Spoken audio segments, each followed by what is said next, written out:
Have you ever been truly, desperately thirsty? Not just the casual thirst after a workout, but the kind that feels like your very life depends on finding water? The kind where your lips crack, your throat burns, and your mind can focus on nothing else? In 1992, marine biologist Robert Bogutsky survived 43 days lost in Australia's Great Sandy Desert. With temperatures soaring above 120 degrees Fahrenheit, he said the physical thirst was excruciating, but even more powerful was a different kind of thirst, a spiritual one. In his darkest moments, he turned to prayer, finding that his soul's yearning for meaning and connection was even more intense than his body's need for water. What if our spiritual hunger is actually meant to be that intense? What if we're designed to yearn for God with the same desperation that our bodies crave water in a desert? The answer, remarkably, comes from an ancient song written by a king hiding in the wilderness over 3,000 years ago. Around 1000 BCE, in the harsh wilderness of Judah, a man was on the run, hiding in caves, enduring scorching days and freezing nights. This wasn't just any fugitive, this was David, the anointed future king of Israel, fleeing from King Saul who sought to kill him. Or perhaps it was years later, when David, now king, was fleeing his own son Absalom during a rebellion around 980 BCE. Either way, David found himself in the wilderness of Judah, a dry, barren region with little water and sparse vegetation. In this desolate place, with danger lurking behind every rock, David penned what we now know as Psalm 63. This wasn't a comfortable theological exercise, it was a raw outpouring from a man who had lost everything except his relationship with God. And in that moment, David discovered something profound. When everything else is stripped away, our deepest thirst is not for water, comfort, or even safety, it's for the living God. Let's explore this remarkable song that has resonated with spiritual seekers across 3 millennia and discover why it speaks so powerfully to our own spiritual journey today. Psalm 63 begins with a superscription, a psalm of David when he was in the wilderness of Judah. Immediately, we're given context. This is desert poetry, wilderness theology. The psalm opens with these powerful words. O God, you are my God, earnestly I seek you, my soul thirsts for you, my flesh faints for you, as in a dry and weary land where there is no water. Notice the intense physicality of David's language. This isn't abstract theological pondering. David describes his spiritual longing in visceral, bodily terms, thirsting, fainting, comparing his spiritual need to his body's desperate craving for water in the desert. The Hebrew word used for thirst here is tsama, which denotes an intense craving, a life or death need. And earnestly I seek you in Hebrew uses the word shakar, which literally means to seek something at dawn, suggesting eagerness and priority. David's experience in the physical desert becomes a powerful metaphor for his spiritual condition. Just as the wilderness of Judah was devoid of water, comfort, and safety, David found himself in a spiritual wilderness, separated from the sanctuary, from community worship, from all the external trappings of religion. Archaeological evidence from this period shows that the Judean wilderness where David likely hid was particularly inhospitable. The limestone hills and deep ravines create a landscape of extremes, scorching heat during the day and bone-chilling cold at night. Annual rainfall averages less than 4 inches. Water sources are few and far between. It's not hard to imagine how physical thirst would have been a constant companion for David, making his spiritual metaphor all the more potent. David continues in verses 2 to 5. So I have looked upon you in the sanctuary, beholding your power and glory. Because your steadfast love is better than life, my lips will praise you. So I will bless you as long as I live, in your name I will lift up my hands. My soul will be satisfied as with fat and rich food, and my mouth will praise you with joyful lips. What's remarkable here is that David, physically separated from the sanctuary, recalls his experiences of God's presence there. The Hebrew term for sanctuary is kodesh, which refers to the holy place where God's presence was believed to dwell. For David, this would have been the tabernacle, the portable sanctuary that preceded Solomon's temple. Historical records indicate that the tabernacle during David's time was located at Nob and later at Gibeon. David had experienced profound encounters with God in those sacred spaces. Now, in the wilderness, he draws on these memories but discovers something revolutionary. He can experience God's presence even in the desert, far from the official place of worship. This was a radical concept in ancient Near Eastern thinking. Most ancient religions tied divine presence strictly to temples and sacred spaces. The idea that one could have a direct, intimate encounter with deity outside these designated locations was revolutionary. David discovers that God's presence transcends geography. It can be experienced even in the wilderness. When David says God's steadfast love is better than life, he uses the Hebrew word chesed, which denotes God's covenant faithfulness, his unfailing love. In the midst of life-threatening danger, David discovers that his relationship with God is more valuable than physical survival itself. The imagery of satisfaction as with fat and rich food would have been especially poignant for someone potentially dealing with hunger in the wilderness. In ancient Near Eastern culture, fat portions were considered the choicest parts of a sacrifice or meal. David is saying that his spiritual communion with God provides greater satisfaction than the most sumptuous feast. In verses 6 to 8, David continues, "When I remember you upon my bed and meditate on you in the watches of the night, for you have been my help, and in the shadow of your wings I will sing for joy. My soul clings to you, your right hand upholds me." The ancient Israelites divided the night into 3 watches. Lying awake during these long, dark hours was often associated with anxiety, fear, or distress. Yet David transforms these potentially fearful hours into times of sweet communion with God. The phrase, "in the shadow of your wings," draws on a powerful ancient Near Eastern metaphor. In Egyptian art from this period, we find images of deities with outstretched wings sheltering the pharaoh. In Canaanite mythology, similar imagery appears. But in Israelite theology, this protective imagery is uniquely applied to the one true God. Archaeological discoveries at Kuntalat Adrud have revealed inscriptions from the 8th century BCE that associate Yahweh with protective wings, showing how deeply this metaphor resonated in Hebrew culture. The term, "my soul clings to you," employs the Hebrew word davik, which connotes a strong adhesion or attachment. It's the same word used in Genesis 2 verse 24 to describe how a man clings to his wife in marriage, suggesting an intimate, covenant relationship. Despite his physical danger, David experiences profound security in his relationship with God. In verses 9 to 11, the psalm takes a darker turn. "But those who seek to destroy my life shall go down into the depths of the earth. They shall be given over to the power of the sword. They shall be a portion for jackals. But the king shall rejoice in God. All who swear by him shall exult, for the mouths of liars will be stopped." These verses reflect the harsh realities of David's situation. Whether fleeing from Saul around 1010 BCE or from Absalom around 980 BCE, David faced real enemies who sought his destruction. His prayer reflects the justice system of ancient Near Eastern societies, where the innocent were vindicated and the guilty punished. The reference to "the king shall rejoice in God" is particularly interesting. If David wrote this while fleeing from Saul, it would be a statement of faith in his own future vindication as the anointed king. If written while fleeing from Absalom, it would be an assertion of his legitimate kingship despite being temporarily displaced. The mention of jackals is a vivid detail that grounds the psalm in its Near Eastern context. Jackals were common scavengers in the wilderness of Judah, feeding on the dead.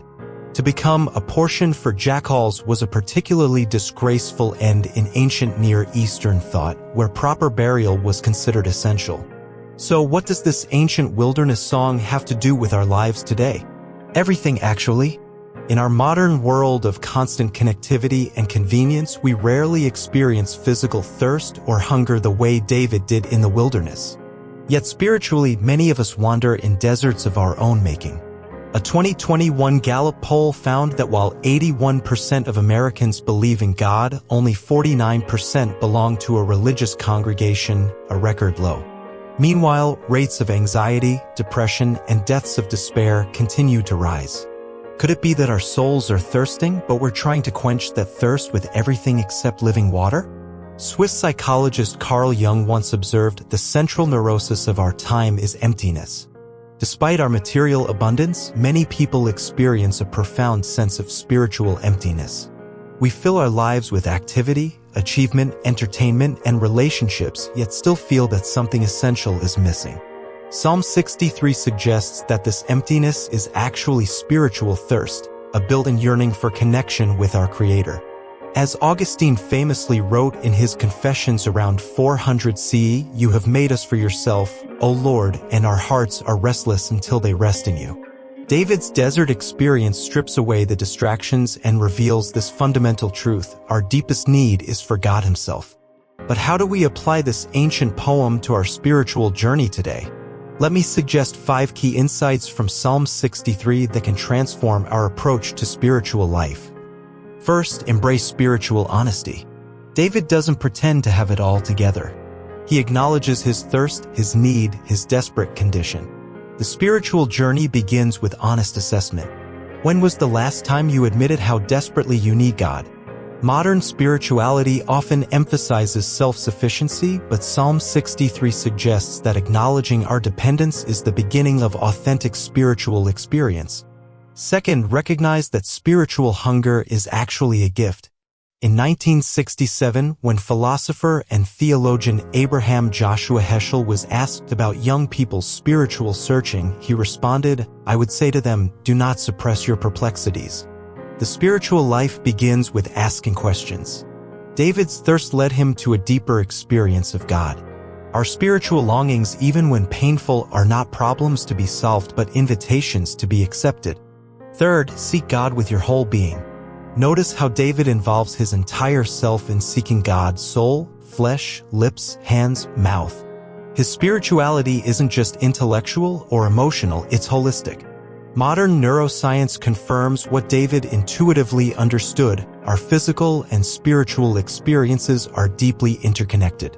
Practices like serving others, singing, raising hands in worship, or even fasting engage our bodies in spiritual experience, creating more integrated and lasting transformation. Fourth, remember past encounters with God.